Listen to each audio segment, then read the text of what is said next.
gather round, it's that time, let's unwind. With laughter in the air and good vibes intertwined. Stories flow like the drinks under the moon's bright glow. In this podcast space, let the good times grow. Cheers to the nights we won't forget. With every word, let's raise a bet. Lots full, and we're here to play. Sharing our laughter, night turns to day. With every sip, the stories unfold. In this circle of friends, let the joy be told.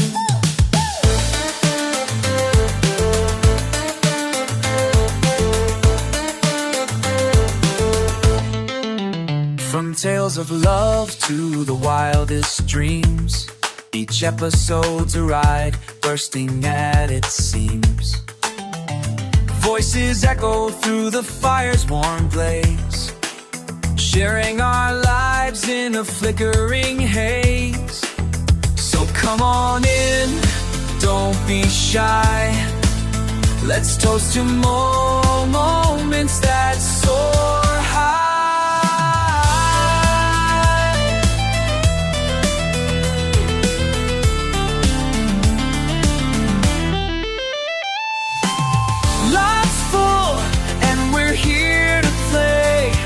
Sharing our laughter, night turns to day.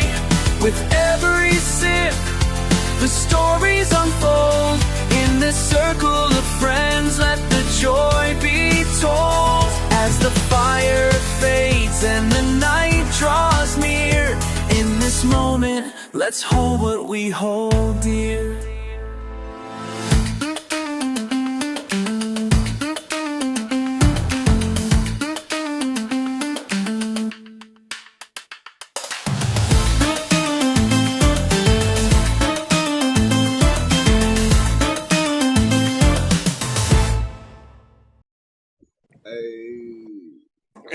We're here. I think we're live.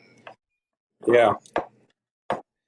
But yeah, we ain't got Derek here tonight. He's dealing with his shit. So you got your third Natalie. in line. Well, you were actually fourth in line, if I'm being honest. Bro.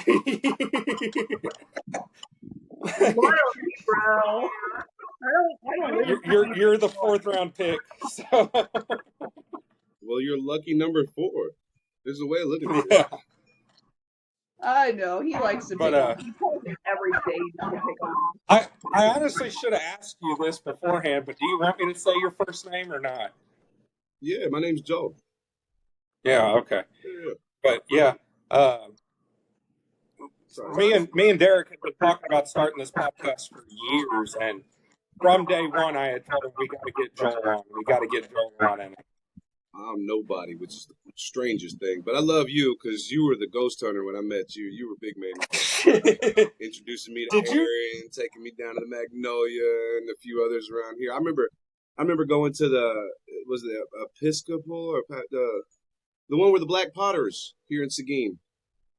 They made all the potters. Oh. Yeah. What I can't remember the name of that house. It used to be slave quarters that they essentially worked their way up and started running themselves, and it's very it was really cool. I remember. Natalie, what's the name of it? Sebastopol. The Sebastopol. I don't know why I started with an E, but I knew that. All at the end. Yeah. You know? Yeah. But honestly, I had a weird experience there when I first went there. Like, there's that staircase that leads from the basement up to the porch. Yeah. And they let us crawl up there when we were kids, and I crawled up in there. And for some reason, when I got up in there, I just got like my vision just went white. Okay, that might be. And like it didn't come back until I crawled out of there. No, I believe it. You remember when you took me down? I don't know where we were headed, but I think we got to start to the park. Yeah. Yeah, I swear I saw 2 crackheads down at the end of the park, and one went running off, and he was like, "Yo, I pull up on him thinking I'm going to chase him. We're having some entertainment. This is fun for me, and I'm fresh out of Louisiana. Crackheads are a thing. But Dakota grabs me real quick. He's like, "You can't go over there." I was like, "Why?" He's like, "Because there's nothing there. It's just a drop off. It's the river. I don't know what the fuck you think you saw, but and I was just kind of like, no, I was a I little know all dumbfounded about in that moment. I still swear I saw some crackheads. They just knew where to finagle themselves, but they were lighting up. Bro, I have told that story a million fucking times since. That is one of my favorite I went stories. barreling down the road trying to catch up on them. Like, this is going to be great. We're going to get some real footage. You know what I mean? Because, you know me, I was always on the fence about all this, but that really threw me off a little bit. I was like, okay, nobody I know. saw anything other than me. It was clear as day. They were sucking down a glass pipe. Like, Yeah, I don't know how much you remember of that night, but the whole reason we went out to Starkey Park was I was telling you the shit that I had happened to me there, and you didn't believe it. that sounds correct. Me being skeptical as all hell. Yeah, that's exactly right. That's why I was like, crackheads. This is at least going to be some fun. Yeah, I remember So we popping went out of the trunk. I mean, Matt popping out of the trunk. Sorry, I remember that part. Yeah, Yeah. So we went down there so I could show you where everything happened, so you had like a visual of it. And then we get to the back, and you just go, "Oh, we're gonna fuck with the crackheads." And before I could even ask you what you were talking about, you were out of the fucking car. It was fun. It was entertaining, but then they weren't there. That's always fucking me just a little bit. And it really is just a river drop off behind this little fence. Like, where would they have gone? But I mean, for somebody that's like, you know, as skeptical as you are, you have seen a lot of shit. That's true.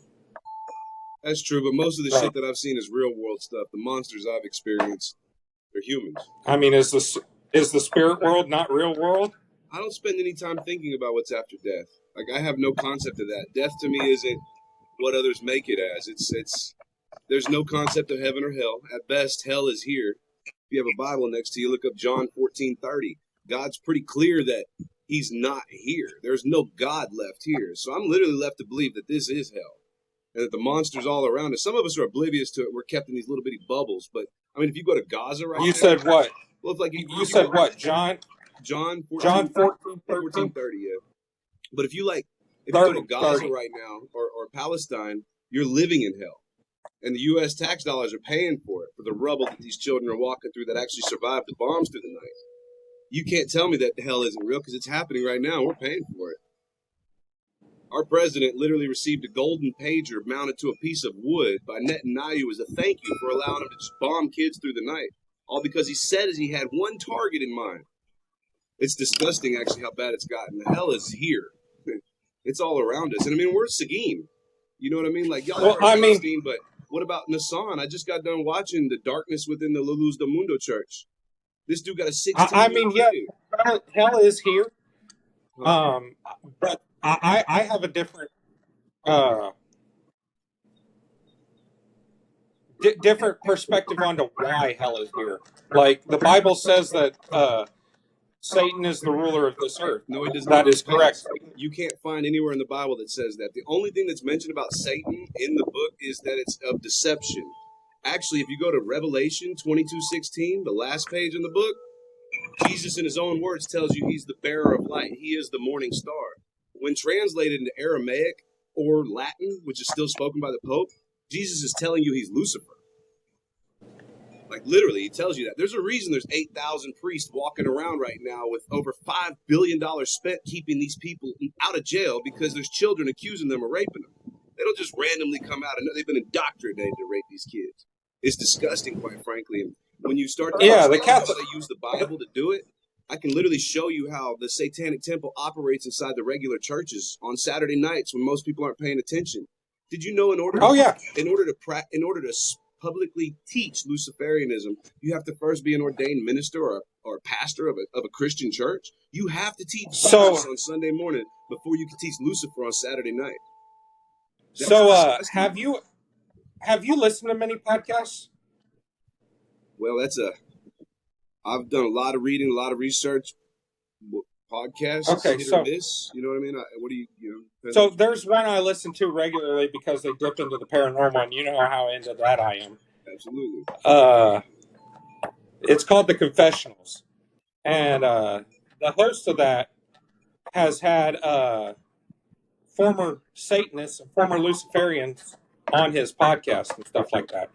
and they talk about how they go step by step in how they infiltrate churches in order to break them up and stuff like that. Correct. It's all the way down to well, if you look up in New Orleans, I think it was 2022, 2021. You can just type in. New Orleans is a Yeah, you just type in pastor caught in church with dominatrix. And on a Saturday night, they caught the pastor in there doing live pornography with a sex slave and a dominatrix. And Sunday morning, he sat to preach and teach the people just then. But this is also the same parish where they arrested FBI agent David Harris, Chief of Police Denny Perkins and his wife Cynthia, State Trooper of the year 2018 Jason Boyd. They arrested all of them, incidentally different, not connected, they say, but all raping children within the CPS system, running pedophile rings and recording, distributing. And Cynthia, she was using her husband's semen to feed to the kids in the classroom because she was a teacher. This is all in 2021. You know what I mean? Like, I started talking about what happened to me in 2017. This is 4 years later after the fact. So, okay, you bring that up. Let's go into that. Like, you were in the foster system in Louisiana. Yeah, I was 12 years old. In fact, 2 days ago from the day, June 5th of 2000, my great aunt Shirley, my grandmother's sister, came pick me and my brother up from my aunt Georgie's house because my mom was in rehab, dad was in prison. He killed a kid drinking and driving. They made a movie about it. It's called Uncertain. I don't remember you telling me about that. It won the Tribeca Film Festival in 2015. Yeah, it's called Uncertain. You can look it up and check it out if you want to. But yeah, all that was going on. So, but that was your dad? My dad, yeah, he killed a kid drinking and driving. He's one of 3 people in the film that's incorporated around. It's kind of like a documentary. But yeah, so my great aunt Shirley, that was my grandmother's sister, decided she didn't want the family taking care of us. They're real well off. Like my cousin Matthew, it's gonna be my aunt Sherry, which is my mom's sister's son, oldest son, Matthew, is married to the current daughter that owns. Her dad owns Coca-Cola. Like that's who they married off into it. And they come from all kinds of people like that. Like I come from a really prominent family on the white side of my family. But my dad's side of the family is like tribal. My Gigi, her name was Bang. We're Chickasaw natives, and I guess she fell in love with a white man back in the time of John Dillinger and Bonnie and Clyde and decided to try to rob banks with him and died in like a rollover running from the cops or something after robbing a bank. So they kicked that. You want to know a funny story? Huh? You want to know a funny story? Talk to him. You met my ex-wife, right? When you came over to the house that one night? Yeah. She's related to Bonnie. Oh, well, there you go. Me too. So it's in the same era, you know what I mean? But yeah, they didn't tell us any of this. I was actually dying here at Mark's house. My gallbladder was failing on me, and that's when my dad reached out to me because I was trying to get this surgery, and they wouldn't give it to me, and or at least not until I was like, super critical. Carry on, I'll be back. I'm a creative podcast and hey, I gotta get a refill, brother. Carry on. That's why I got Natalie here. Oh yeah. All right. I don't know. Long story short, I was dying, and my dad hit me up, and he was like, "Look, there's a little bit of your history. Just go to Chickasaw or go to Ada, Oklahoma, and go to the Chickasaw Nation Hospital, and tell them who you are." And that's what I did. And they wound up sending me down to another building where they took my name and figured it out, gave me an ID, and then sent me back over to the hospital. And they gave me that surgery like the next day. It was pretty neat. It was a godsend, actually.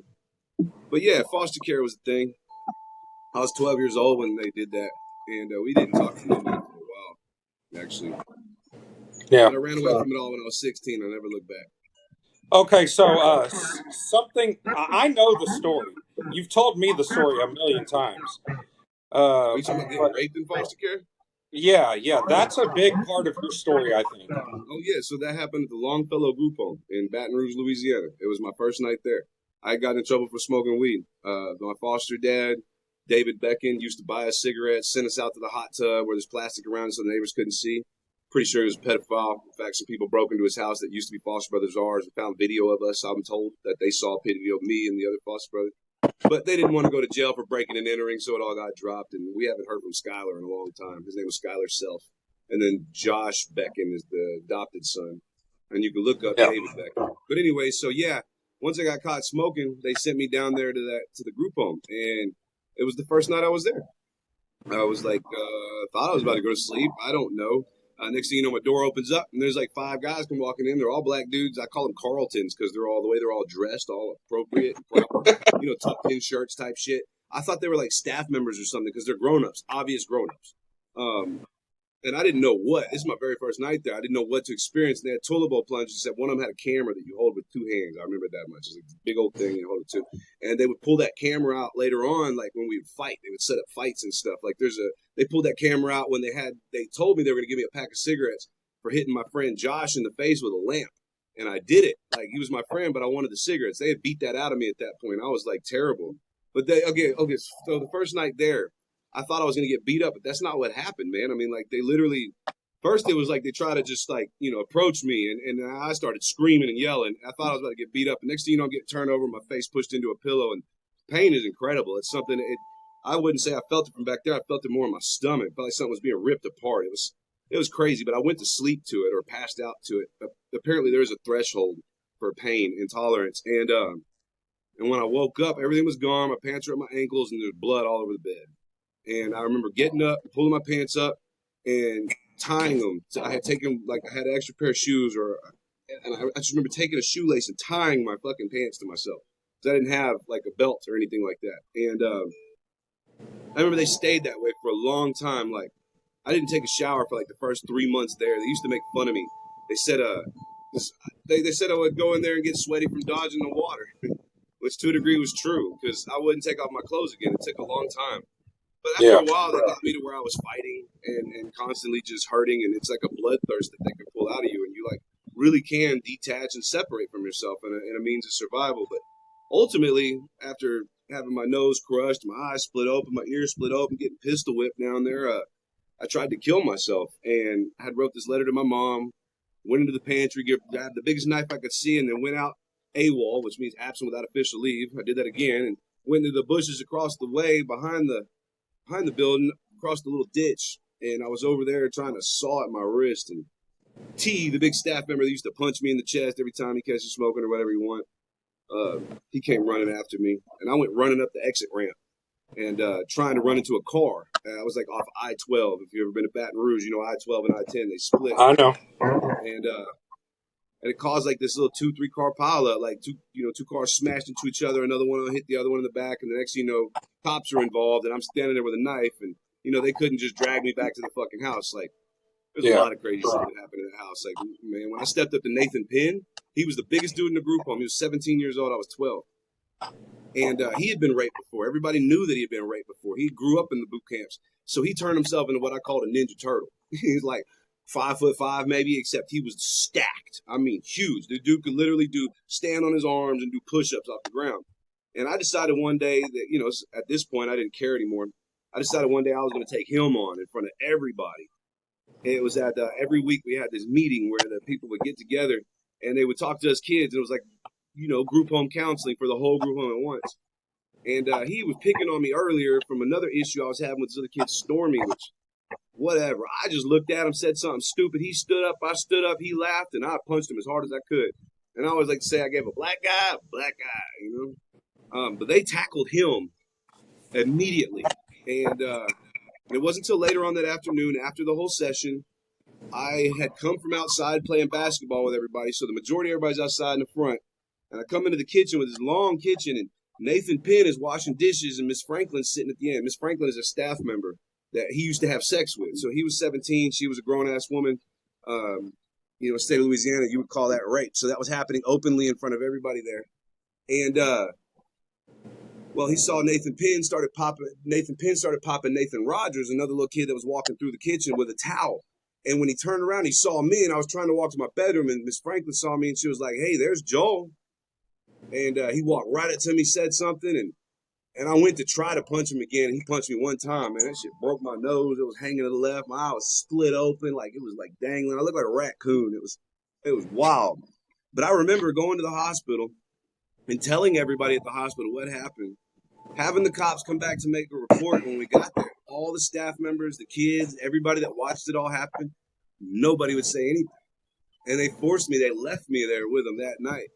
So when I woke up the next morning, I went into his room, and him and Kawan, which is another kid I used to fight all the time, his roommate, they worked at Piggly Wiggly down the road, and they had these box cutters, and you have to keep the box cutters on top of your dresser. It has to be visible to the staff at all times because they're privileged. They're 17. I'm a kid at this point. And I remember taking his box cutter and cutting the soles off of his Air Force Ones. He had 2 pairs. They were both white. But I remember cutting the soles off of them and just leaving them there. and going and laying down in my bed and waiting, falling asleep and waking up to him screaming my name because he knew it was me. And I remember walking out, him having to see my face. The cops weren't doing anything. Nobody would do anything. Nobody would take anybody anywhere. So you're stuck in these places. You know what I'm saying? Like, it's bad. Really, really crazy down there. But, you know, that was foster care. That was CPS. That was the largest child trafficking ring in this country. My mama, she definitely was using some drugs, you know, and Dad was having an issue with drugs, too. He killed a kid drinking and driving. But that would have never happened had I not been taken away and put down there. My own family threw me in that situation, which was always challenging to understand. Now I accept it as God's training course. Now so I thank my mama for every decision she made. She literally created a situation where I can step up and speak for others. And there are so many that need to be heard. Realistically speaking, I'm a drop in the bucket. That's my next question. Like, do you think that the fact that happens? So my phone, it's recording these things and it's taking up its space. I don't even want to record this. I don't know why it's. Well, that's Riverside. What it does is it records it to your device, and then when we're done recording, it'll upload it to the cloud, and that's where I can get it. Yeah, I won't.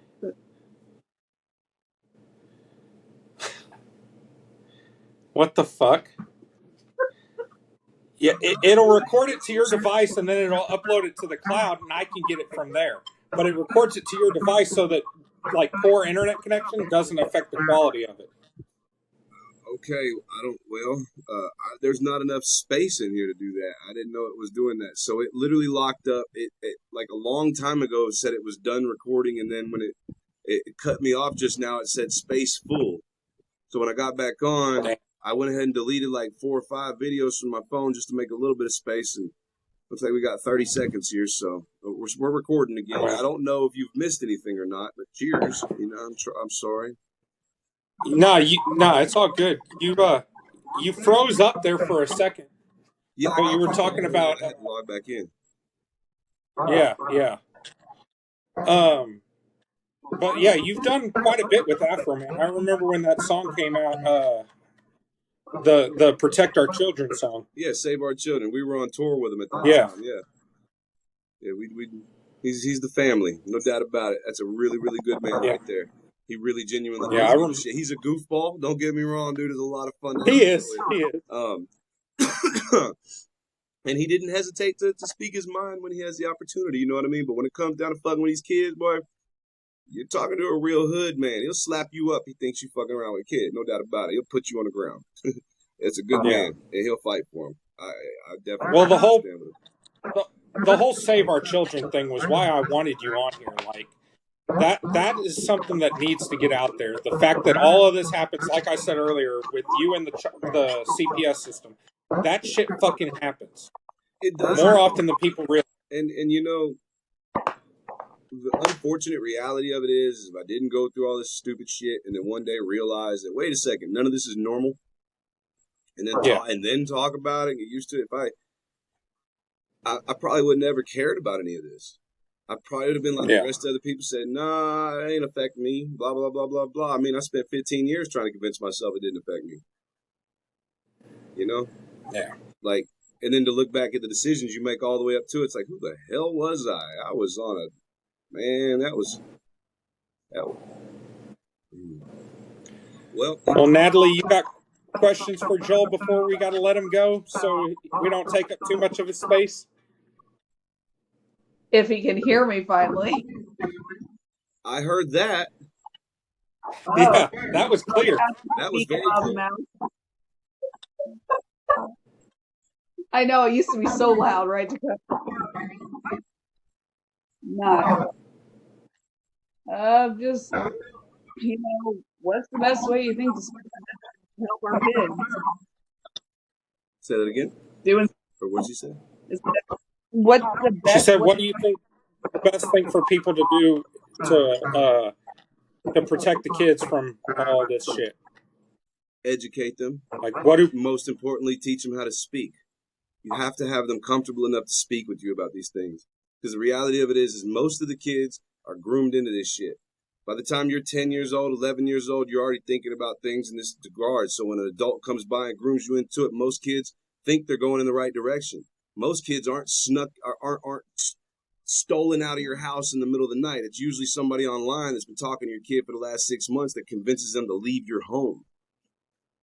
So that's the reality of it. Statistics show that the number one person that's assaulting the children in the house is the father or the stepfather.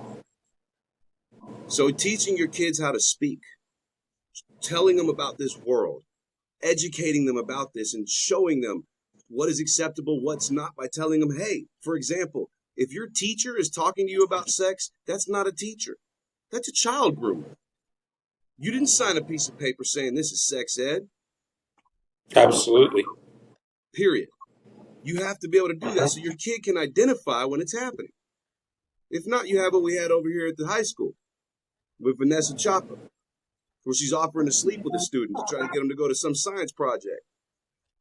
And it was his friends that saw that and said, hey, and then put the damn message out. And people like me that said, yo, you know who the biggest fighter was in that whole situation? The person that fought me the most, that wanted me to shut up the most, was the kid's mom. Oh, really? The kid's mom was the one that found me online, going after, making it, this isn't you, doesn't affect you, blah, blah, blah, blah, blah, blah. Bullshit. My kid's your I kid's remember friend. seeing those comments and shit, and I didn't know that was the kid's mom, dude. Correct. So it'll tell you about people's psyche. Just like right now, I'm in the middle of erasing people over and over online when they sit here and make excuses for a rape case between Trump and Epstein. If you're willing to sit here and ignore what that child said and say Trump's innocent because you fucking voted for him, and I got no room for you. Because you're saying two things. You're saying, one, that kid's a liar, which I know how much courage it takes to speak. I was 27 years old before I found the courage to talk about what happened when I was 12. I spent more than half my life in silence before I learned how to talk. I know what it's like to find fucking courage to speak. So for anybody to sit there and deny a child like that, you should be ashamed of yourself. The second thing is if you're really saying Trump's innocent in that, then by default you're saying Epstein's innocent. And do you feel good saying Epstein's innocent? Or, it's like, hey, so I've gotten to the point, if people can at least sit down and have hard thought and try to address this on their own, and their immediate, no, would never happen. It really shows you who would step up to defend their family name and cover up the pedophile uncle. Found out my brother was raping my kids. Oh my God, don't tell nobody. Serious. And you can see it. And those are the people that perpetuate it. Let me ask you a question. Who's worse? The person raping a child or the one that saw it happen and looked away? Yep. Dead serious. I mean, honestly, That's I've been teaching my daughter, and she doesn't want to be touched by anyone, including me. No one's allowed to touch her. If she tells me, say that slower, Natalie. It's like you know my daughter.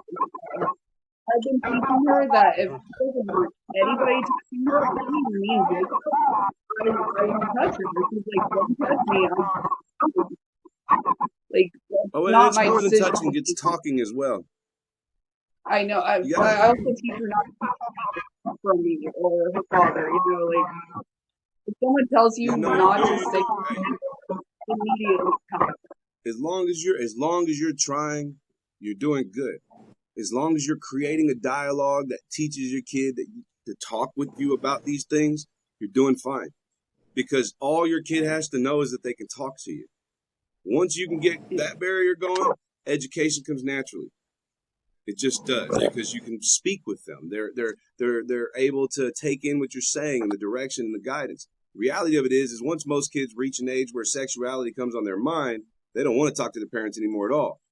So before that age, you really have to be talking to them. They have to be able to know about these things before they even get there. So one, they're educated moving in. And it's not just sitting down and talking to kids about sex. It's talking to them about the world around them, what's acceptable and what's not. How people are supposed to, there's just things. There's lots of them. And at the end of the day, it comes down to communication. I don't have the answers for everything. But I do know that if I was 12 years old and saw a music video like Save Our Children in front of me, I probably would have said something sooner because I might not have felt alone. That's the other thing is that sometimes you don't know when you're sitting in front of somebody that's already been dealing with it. You know, it happens a lot. When I was in the studio writing Amber Alert, my brother Carrick, he just got out of jail. He did like 10 years. He got caught with a pistol in his pocket and a pocket full of crack cocaine. Like hood nigga, for real. Excuse me, that's how we talk. But anyways, he came to the studio, was writing down Amber Alert, and next thing you know, he starts crying like hardcore. Like, what's going on? We start talking, he's sobbing. He's like, my grandma used to stroke me off under the blankets. And I'm like, man, what the hell? He's like, I never told nobody, man. I mean, like, we grew up together. I know his family. I know his grandma. He knows my family. We used to sleep at each other's houses all the time. And I realized in that moment that people can hide it well. People can hide it so well. And it only takes one match to light them all. You know, when you can help somebody find their courage to speak, it's like finding God for me, quite frankly. It's like finding God in hell. So that's why I do it. It's my healing path. And I don't know. I can't tell you how to fix everything. All I can do is say to start talking. That's the biggest thing, is just create a dialogue with your kids. Be consistent about it. Do you think that police departments as a whole around this country are doing enough to stop this shit? A lot more can be done. Now, I will say, shout out Seguin, Guadalupe Sheriff's Office. The day we released the Save Our Children music video, the Sheriff's Office released the video Sheriff Ray sting that they took out, like the Predator sting they did at the hotel down the road, and they caught like 13 or 12 of them in one sting one night, which will tell you need to keep going because there's more. They'll just keep piling up. And Sheriff Ray is a fucking badass, dude. I love our new sheriff. Oh, Grady? Or who? No, Ray. Sheriff Ray here in town. Well, you know, well, that's ironic. So, Zwicky, old Sheriff Zwicky, accuses him of allowing drugs to come through this town. And he points out... Yeah, Zwicky was corrupt as hell. I've only met a few behind the badge that aren't corrupt, and the ones that aren't are having a hard time accepting the badge right now. Yeah. You know, that's the truth behind the matter. But yeah, you know, if there's anything to take from it, just talk about it. Just fucking talk, man. Just talk. Yeah, Sheriff Ray, he ran on a whole thing of trying to stop the pedophilia here in Guadalupe County. Oh yeah, no, they're here in town. I'm proud of the efforts here in town. Yes, I can say I'm proud of our little community here. I love Guadalupe County. I will say next door though, Comal County's really got a problem. They're like the pedophile. They're like the pedophile breeding capital inside the school systems in this country. Literally had 8 teachers in Comal County arrested in a period of 2 years for raping students.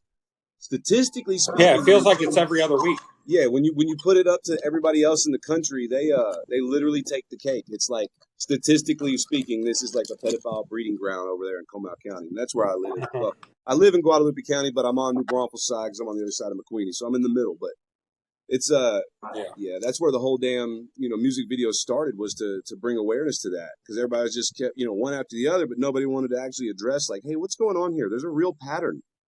And now it's reached a point that it's like every 3 days almost for the last like 3 years straight, an educator across Texas is being arrested for what they call inappropriate relationships, statutory rape, molestation, like that, grooming, sex crimes against. Do you feel like the music has like helped your healing process?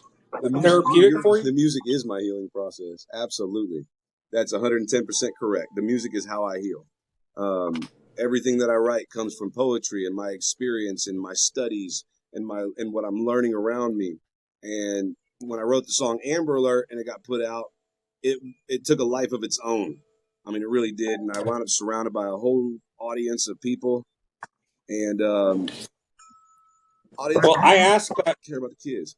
Go ahead. Sorry. Yeah, I asked that because Natalie knows this. I don't remember if I told you, but I started writing music. Okay, I need to hear something. Yeah. but I can't sing. You know that. You've been with me at karaoke. I don't know how to sing either. So I've got a program on my iPad that'll add AI vocals to my lyrics, to the lyrics that I write. Yeah, I've heard of that. Yeah. So, but I've written songs about things that have happened to me and stuff like that, and that has been therapeutic to me. It is. Yeah. I'm glad you're writing. Writing was given to me while I was in the Ruston Methodist Children's Home. I was really, really bad at that point. It was my second group home. I'm like punching through windows to hit staff members, and I've got scars all over from that, blood everywhere. That was bad. Throwing chairs through windows and things, and it was Miss Deborah. Miss Deborah, she was very sweet to me. She stayed sweet to me, and she introduced me to Dr. Brown. They brought me in. They wanted me to watch this scene on this TV, and I didn't know what I was watching at first, but what it was the very last scene to Good Will Hunting. And then they wanted me to write something down, and they said no matter what I wrote down, I'd be rewarded. Just write something down. I think I went there and wrote like "fuck you" or something on a piece of paper, and Miss Deborah comes in with like cheese snacks and like big Cheetos and orange soda, which you don't get to get down there. So it was like super extra.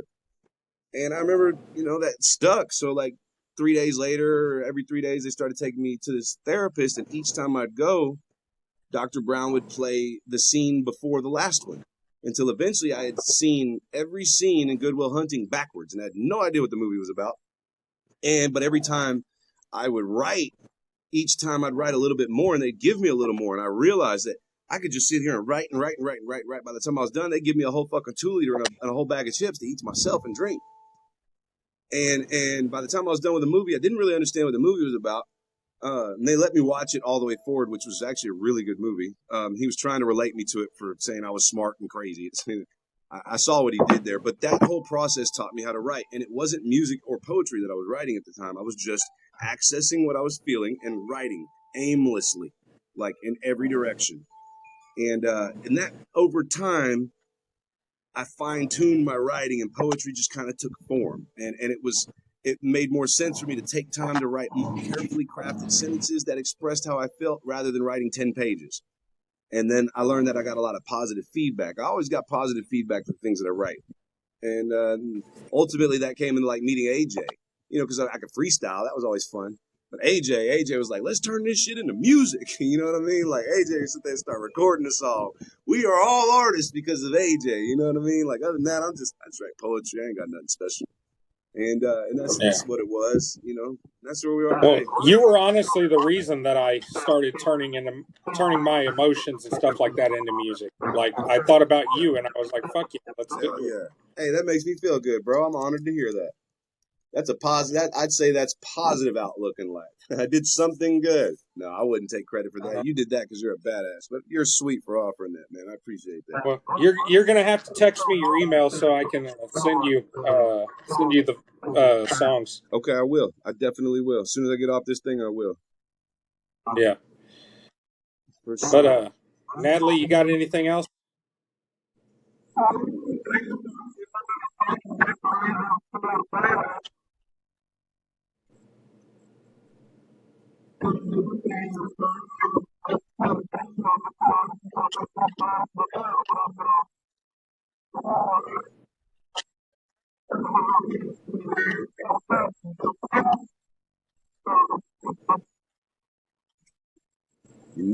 That's survival. I feel that. Well, Joel, appreciate you coming on. Man, I appreciate being here. It's good to see your face again, my brother. We gotta hang out sometime. We definitely gotta fucking hang out. Like I've been saying that since we started talking again, and it's like, dude, I know we need to make it happen. I'm always gone every. Let's fucking quit talking about it and start fucking doing it. All right? I know, bro. You know how much I've done since we reconnected? It's crazy. Man. Hell yeah! Every time I hit you up, you're in a different fucking state. Next week ain't changing that. Next month ain't changing that. We're all over the place right now. It's wild, dude. It's fun. They just hit me up and told me they're taking me to Trustville, Alabama. Let's go. Holy shit. Yeah, man. They want me to sing on stage after Kathy O'Brien walks off. She was an MK Ultra child sex slave that was used by the federal government, and she's been speaking up for so long. God bless her soul. I'm telling you, you got to check out the confessionals because he's interviewed so many MK Ultra people. I will check it out. All I need is a link. I will. Yeah, I got you. But all right, dude, we'll let you go. We won't take up any much of your space on your phone. Hey, I'm enjoying the night. You guys are my space, but I love you, man. I appreciate your time tonight. Thank you for giving me this opportunity. Oh yeah, we love you too, brother. Amen. And yeah, if you want to look at the music, just look up Operation 1009 anywhere there's music. Yeah. Anything else you need to plug? No, y'all just make sure to watch this podcast twice so my guy gets paid 2 times. That's all. And Natalie's getting a cut out of it for guest co-hosting and saving my ass. Hey, get it in there. I hope it works out. You know what I'm saying? Yeah. Well, you're episode number 2, so. Hey, that's my favorite number. That's perfect. There you go. But all right, brother. Appreciate it. Man, love y'all. Love you too, brother.